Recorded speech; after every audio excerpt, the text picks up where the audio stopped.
Okay, good evening, ladies and gentlemen. We are in lesson number 13, the second half of chapter 5 in Tanya.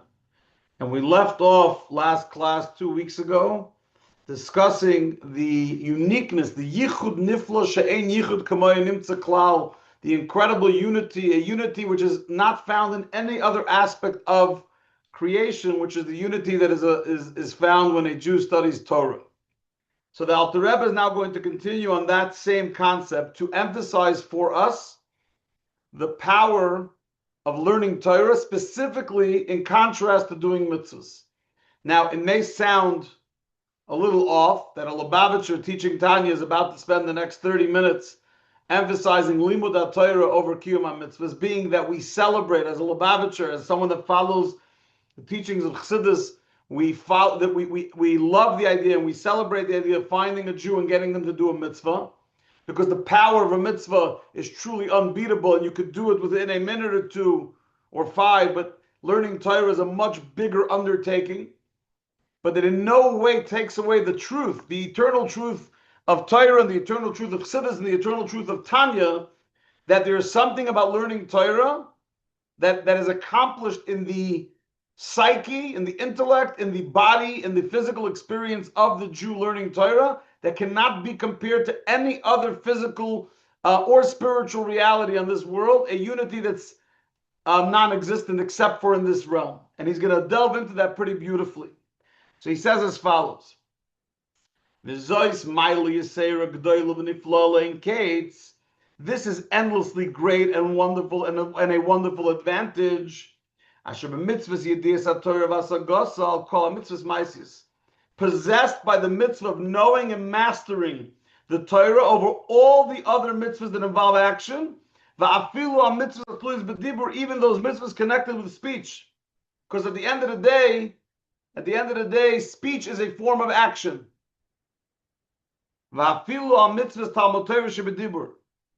Furthermore, he says, in fact, even over the mitzvah of verbalizing the Torah that you study. So, very fascinatingly here, the Alter Rebbe says as follows, and I'm taking information from quite a few places, but if you study the Alter Rebbe Shulchan Aruch in Hilchos Talmud Torah and the laws of studying Torah, he makes it clear that learning Torah has three components, and they're almost three separate mitzvahs. You have the mitzvah of knowing Torah, the obligation that every Jew has to know Torah. So let's call it studying Torah. Then you have v'hagisa boy, the obligation to consistently grow and learn deeper into your Torah, basically to toil in your study of Torah, to take the knowledge that you have from your study and dig deeper and chazara, to chazar it over, to learn it over again and again and again, which, by the way, according to the Alter Rebbe, chazara, learning things again and again, over and over again, is a separate mitzvah, v'hagisa boy. And then you have the dibarta bam. You have the mitzvah of speaking the words of Torah, verbalizing the words of Torah. As it says in Sefer Yehoshua in the book of Joshua, it says, La yomush mipicha, the obligation that it should not leave your mouth. It should always be on your tongue. It should always be on your lips, the words of Torah. So you have the knowledge, you have the toil and the repetition and the learning, and then you have the verbalization.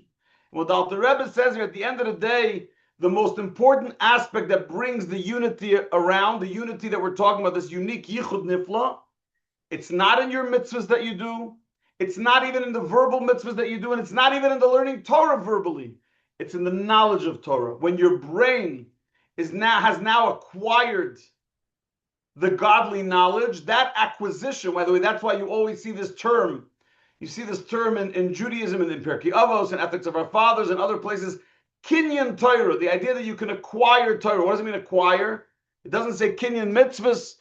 Kinyan Torah is because when you fully study and intellectualize a part of Torah, which, as we said earlier, is part of God's essence, God's wisdom, you're actually acquiring it. It's becoming one with you. So, for example, the Gemara says, the Talmud says in the Tractate of Sota, there's something very interesting. It says, Aveira mechabe mitzvah, that sometimes under certain circumstances, if you do a sin, if you do an aver, if you transgress one of the Torah's transgressions, it can extinguish one of the mitzvahs that you did. Again, it's not every mitzvah, it's not every aver, but there is this concept that a A sin can extinguish a mitzvah. It never says Avera Mechabet Torah, that a sin could extinguish the Torah. Why? Because if you study Torah properly, that has now become one with you, and therefore it's not available for being extinguished. It's not an option. It's part and parcel of who you are. And he says it inside. Because when you refer to all the mitzvahs that are involving speech or action,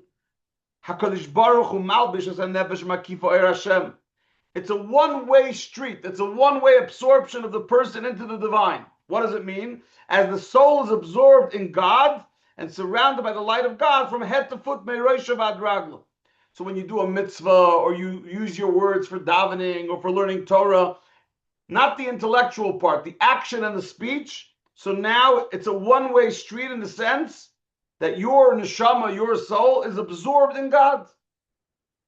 But that's not the same when it comes to knowing Torah. But when it comes to the mitzvah of knowing the Torah, in addition to your mind being absorbed into the divine wisdom, right? Your mind is now totally absorbed in Hashem's wisdom. But the other side of it is that in addition to your mind being absorbed in the divine wisdom, you also absorb the divine wisdom into your mind. It's a two-way street. As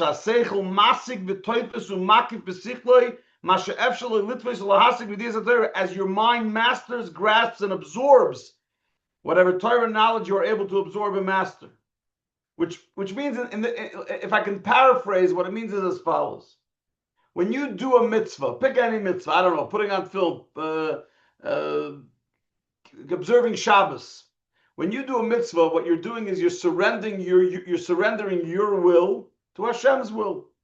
In order to do that, for the great light of this mitzvah to penetrate you, what is demanded of us in the surrender is to remove our ego, to remove ourself, and allow Hashem to flow into us. Okay, that's a beautiful thing. God is going to flow into you. The light of Hashem and energy will be inside of you. But there's Hashem and there's you. And in order for the light of Hashem to come into you through the mitzvah, you have to remove your ego. You have to remove yourself, vacate your ego, and allow God to plop in. The problem with that is that it's not really becoming one with you. It's becoming one, or it's becoming divine despite you. But when you learn Torah, you don't have that option. Because you have to, in order to properly learn Torah, it means you're using your mind to intellectualize and understand and delve deep into mastering Hashem's wisdom, which means you're not vacating yourself in the process. Actually, you couldn't vacate yourself because then you're not learning. Your mind has to be fully active in understanding and comprehending and absorbing God's wisdom. And that is why Torah can accomplish a unity that the mitzvah can't, because the mitzvah demands the surrender and the vacating of your ego in order to allow the divine light in. It's sort of imposing itself on you, superimposing itself on you, the mitzvah. You're doing an act, and God is allowing that mitzvah to bring, to superimpose on you a divine light. But with Torah, you can't have the unity. You can't have the Torah learning unless you are learning, because it's all about logic. And therefore, the unity there is not only removing your ego, it's utilizing your ego in the service of Hashem. Your mind, your intellect is becoming one with Hashem, which is the ultimate submerging of holiness and you into one. And that is only accomplished with learning Torah. And the beauty of it is that it doesn't matter how smart you are. Right? If I got $1 for every kid, every 50-year-old Jew who is today not interested in opening up a Gemara or opening up a Maimer Chassidus because some teacher somewhere along the way gave them some nasty comment about how they were worthless or they'll never make it or they'll never be able to learn. Why? Because their intellect wasn't up to par. Right? He wasn't going to be the perfect gadol. He wasn't going to be the perfect sage or saint or whatever. But Alter Rebbe says here's something phenomenal. Alter Rebbe says that the beauty of learning Torah is that it doesn't matter how smart you are. It doesn't matter how talented or gifted you are intellectually. The minute you are using your brain's capacity, whatever that capacity may be, to understand and comprehend to the best of your ability Hashem's wisdom, at that moment you have a unity with God that's unparalleled. And he says it inside. ish kivisichle v'koyach yidiyasei.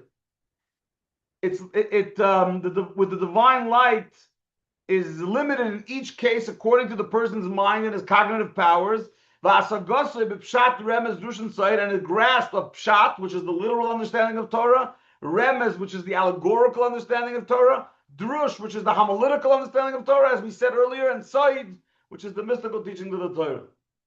So it doesn't matter what aspect of Torah you're studying. It doesn't matter what your intellectual capabilities are. When a Jew of any caliber spends their time devoted to the understanding of God's wisdom, not the verbalization, not even the chazara, the toiling, simply the basic understanding of a halacha, of a Maimer Chassidus, of a Mishnah, of a line in the Talmud, of a Medrash, of an Ein Yaakov. You're learning a story of the Talmud. At that moment, as your mind becomes one with the divine wisdom, it's a unity that doesn't exist elsewhere. Ulafisha b'yediyas haTorah. And since, when it comes to the mitzvah of knowing Torah, HaTorah melubeshes b'nefesh ha'adam v'sichloi mukefes b'soichem. The Torah is absorbed in your soul and your mind is engulfed by them. So because it's such an absorption, now we can understand why throughout Torah, in the books of the prophets, in the Tanakh, in the Ksuvim, in Mishlei, and in the Zohar, in Proverbs, and the Zohar, there's a reference, right? It doesn't make sense otherwise. Why is Torah study referred to as food? Why food? So he says now we can understand why it's like food. And he says it inside. That is why Torah is called the bread and the food of the soul. Because just as physical bread nourishes your body only when it actually absorbed inside of you. To eat properly, by the way, that's why you're not supposed to stuff yourself. You're supposed to chew your food properly, because if you end up having this lump of unprocessed food in your body, it doesn't really, it actually has a negative effect. It doesn't bring you absorption. It doesn't bring you nourishment. There's a beautiful sefer. I'm showing it on the camera for those that are looking. It's out of print already for 40 years. It's called Sefer Zikaron LaRav Brook, the book of memoirs of Rabbi Brook. This is my great-grandfather, who I'm named for, Reb Chaim Shaul Brook, who was a great mashpia, great mentor in Rishon LeZion and Tel Aviv in the 1940s, 50s, and 60s until he passed away. But in the back of it, he also has what's called Bir HaTanya. He has an explanation on Tanya, which when he would teach the students, he studied in the original Chabad Lubavitch Yeshiva in Lubavitch, in the town of Lubavitch. And his teacher was a great master of mysticism named Reb Shmuel Groinem Esterman. In Chabad circles, he's not known by his last name. He's only known by his two first names, Shmuel Groinem.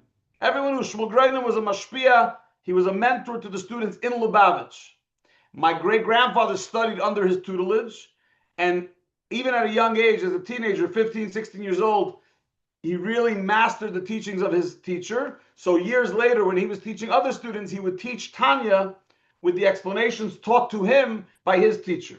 And on this chapter, on chapter 5, my great-grandfather writes quite elaborately, longer than he usually does, what he heard from his teacher, that just like when it comes to the digestion of food, it's not enough just to digest the food, but it's important for the food to be healthy, which is so interesting saying this in the early 1900s. This was being said. The food, the content of the food needs to be healthy food. And then the process of digesting it, you need to spend the time to digest it, to chew it properly and to swallow it properly. It has to go down in the right speed, because otherwise it can have a negative effect. And you don't want to have it. You can actually get very sick if you don't digest food properly. We know today how many illnesses there are that are food related. So when the Torah is compared to food and to bread, what it's teaching us is that if consumed properly, it's the source of all sustainability. It's the spiritual sustainability of the Jew when he absorbs and digests Torah like food and bread in the proper manner. There's nothing like it. And that's why it's called mazin. That's why it's called food. And that's why it's called lechem. That's why it's called bread. And that's specifically with Torah, not with mitzvahs. Because mitzvahs is still something outside of you. Food goes inside of you and eventually becomes your bloodstream. Eventually becomes your life force. And if the Torah is consumed properly, then that too becomes your life source, it becomes one, part and parcel with you, and that's what he says inside. When just as physical bread nourishes your body, only when it's actually absorbed inside of you. And only keeps you alive after it's been transformed into blood and flesh of your flesh. The same is true with your soul's knowledge and mastery of Torah when you study it well. To the point where the Torah is absorbed by your intellect, merging with it to become one. Then the Torah provides nourishment for the soul, and life for it. It becomes the life of the soul, for the giver of life, a blessed infinite light, which is dressed in his wisdom, in his Torah, is now absorbed inside of it.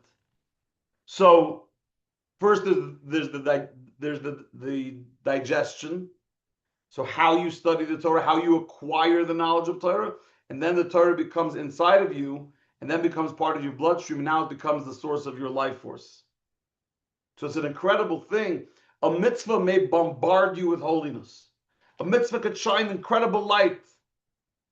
But the internalization of godliness, the oneness that can happen, the submerging of you and Hashem into one entity could only happen through the acquisition of Torah, which happens through Yedias HaTorah, the knowledge of Torah. That's why King David says in Psalm 40, your Torah is in my innards. What does it mean, Torah is in my innards? It means if you study Torah properly, it becomes you. How often have we spoken? Well, I say that as someone that teaches a lot of and gives a lot of sermons in Bozeman, but this idea that the world out there is so chaotic and people get so sucked into what's going on in the world. But remember, if we were actually getting our sustainability from Torah, if we were living a life recognizing where the source of our sustainability is and our life force is, and how the more we study Torah, the more we sort of move ourselves into a totally different realm, a realm that doesn't see the world from a secular negative perspective, not even from a mitzvah perspective, which is still outside of us. But the Torah, there's nothing that can do good for the experience in this world and the holiness in this world and the connection to Hashem in this world like learning Torah. So if someone says, Rabbi, I don't have to take 5 minutes a day. And it doesn't matter if it's pshat, remesh, drush, soid, homiletical, allegorical, mystical, practical, doesn't matter.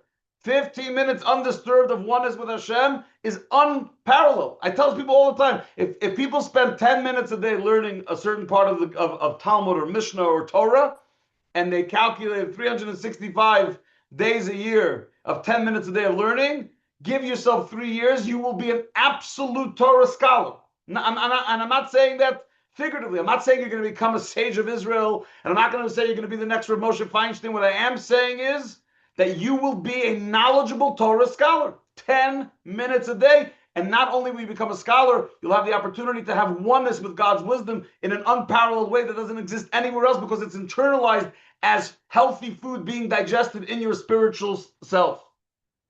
And then the last section of this chapter, the Alter Rebbe takes it one notch up. And this is where it becomes very mystical. Because up until now, to be honest, it's from mystical sources, but it's a very practical understanding, the Jewish understanding of Torah. But here's where it gets even more, because it connects not just to how you live your life in this world, but how it affects what's going to happen to you after 120 in the world to come.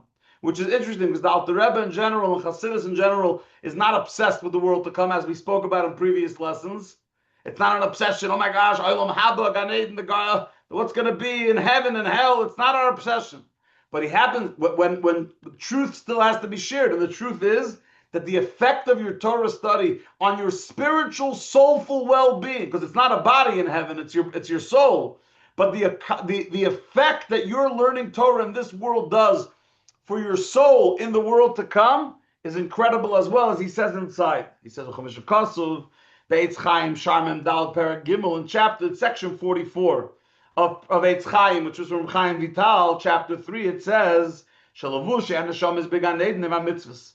That the mitzvahs that we perform in this world. So when you put on film, or you keep Shabbos, or you fast on Yom Kippur, any mitzvah you do in this world, those mitzvahs become garments for your soul in the afterlife. And we'll speak in a moment what the garments mean, because obviously it's not physical. So what does garments mean? But what about the Torah that you study in this world?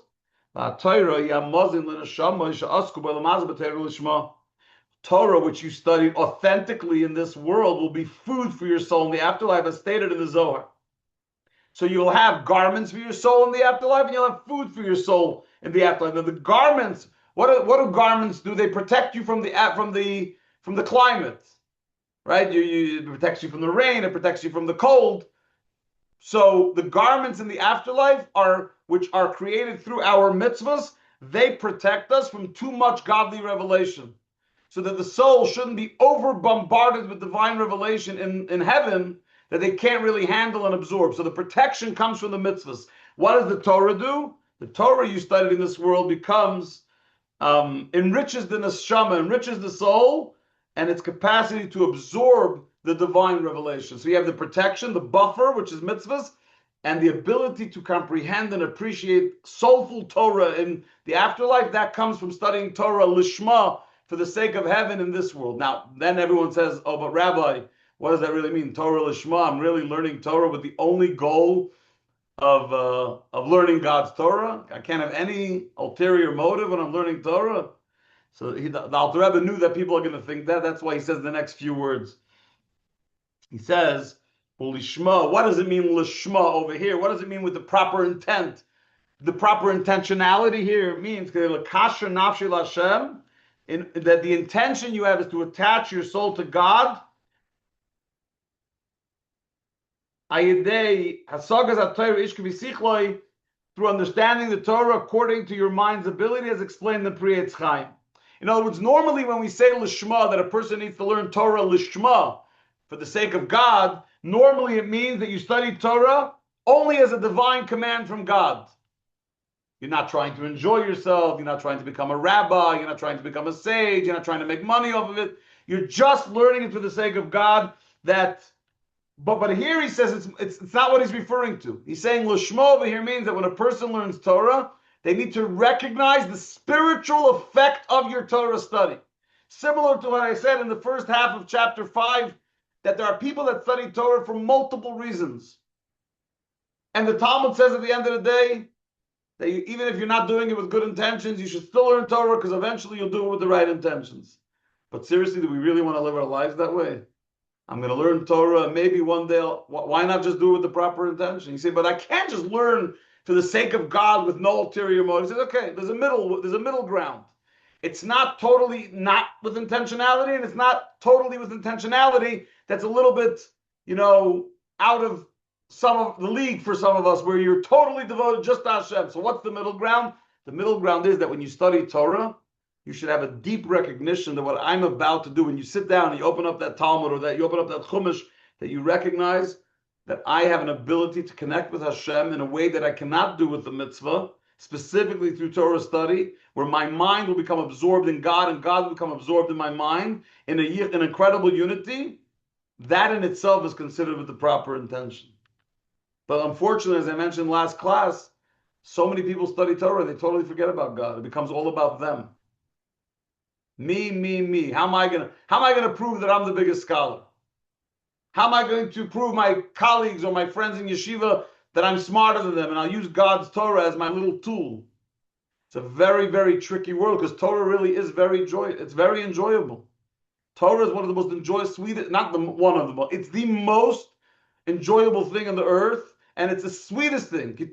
Right? King David says in Psalms that it's toivli Torah's picha. I mean, it melts in your mouth. It's delicious.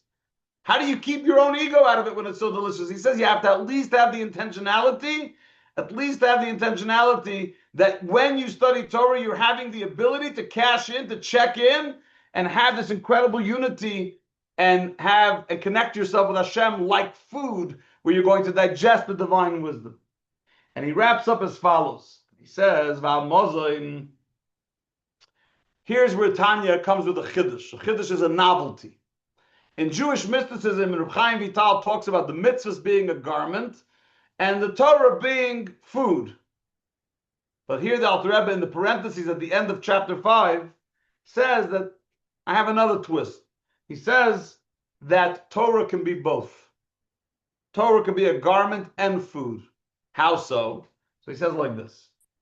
The soul's food refers to its ability to internalize divine light.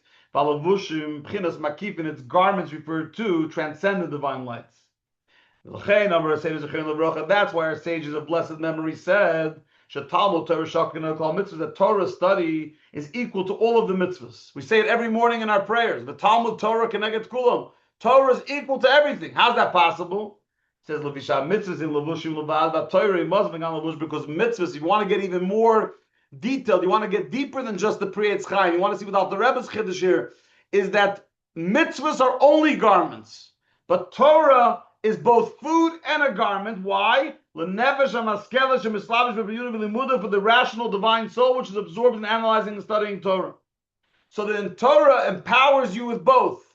It has sort of, right, because the Torah empowers your neshama, your soul, to absorb the divine and to be absorbed in the divine. So in a sense, Torah is both food, because it's being absorbed in you. So like food is absorbed in you, the Torah is being absorbed in you. But also, it's a garment because it's surrounding, the soul is surrounded and absorbed by it. So it's protected by it. So up until now, we said mitzvahs are garments and Torah's the food. The Alter Rebbe comes here with a novelty and says that the truth is, you want to know why Torah is so much more superior to mitzvahs, because Torah has both. So here, when you learn those 10 minutes a day of Torah, not only are you creating, by the way, you can learn for 2 hours also. I'm not giving you it's not a maximum, it's just a minimum. But when you study Torah, you're not only bringing internalization and digestion of the food of Torah, but you're actually creating a garment for it as well. A makif and a primi. An external force of protection and an internal force of stability and immunity. Now, if you do that, if you study Torah without your mouth, it's so powerful. How much more so when you actually verbalize it, when you articulate the words of Torah verbally.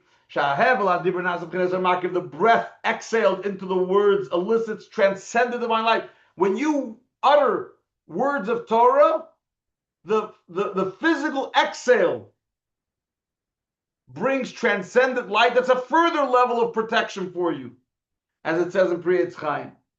In other words, Alter Rebbe says that you have the idea of learning Torah, especially if you do it verbally, not only is a service to you in this world, that while you're alive, you are having the incredible ability to tap into a level of unity that doesn't exist anywhere else, specifically in knowledge of Torah, but if you're doing knowledge and chazara v'agisava, you're doing repetition and you're doing it verbally, you are tapping into incredible resources that not only are there for you now, but will be there for you in the afterlife.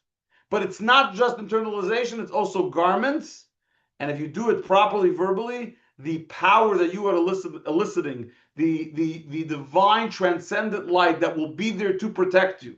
Right? That's why now you can understand, let me finish that line, that the divine light that will be there to protect you is unfathomable. But that's, you can understand now. Sometimes you read the Gemara and you get very confused. The Gemara says, you have a headache, learn Torah. You have a stomachache, learn Torah. You're having problems with evil inclination? If this disgusting creature, the evil inclination, finds you, take him to the shul. Go learn. And you say to yourself, come on, I'm dealing with some deep temptation, some real challenge that's really I'm struggling with spiritually, or I'm physically not well, and you're talking to me about learning Torah. What's wrong with you?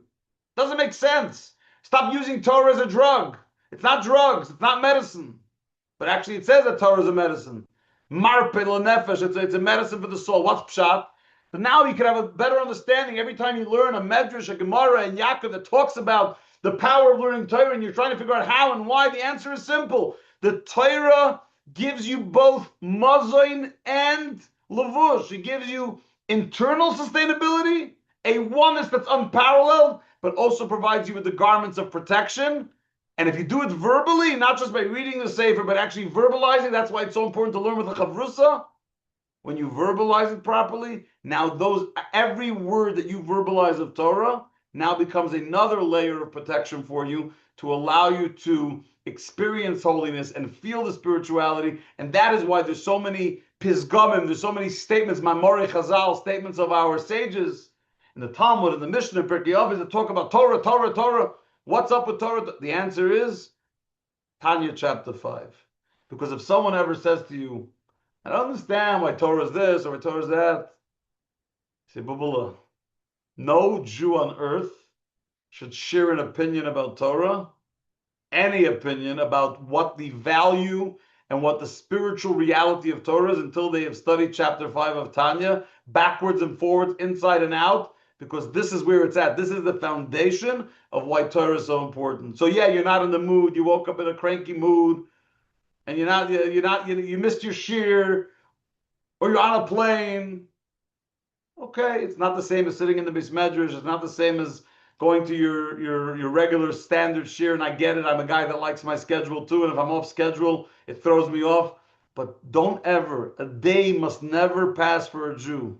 Right? The Mishnah says if someone's hard at work, he has to do at least Perek Echad Shachris and Perek Echad Arvis, a learning in the morning, a learning in the evening. And if we did that every day and we tapped into the incredible divine energy that we just spoke about, that the spiritual and holy transformation that we will see in our life with incredible blessings, because the reality is that you can't not have the blessings. The garments and the food for your soul is going to become part of who you are, and therefore it's natural. It's not like you need some miracle. These blessings will come naturally. Torah brings that blessing because the components of Torah are a reflection of the highest form of divine revelation, the highest form of divine unity that is possible in this earth.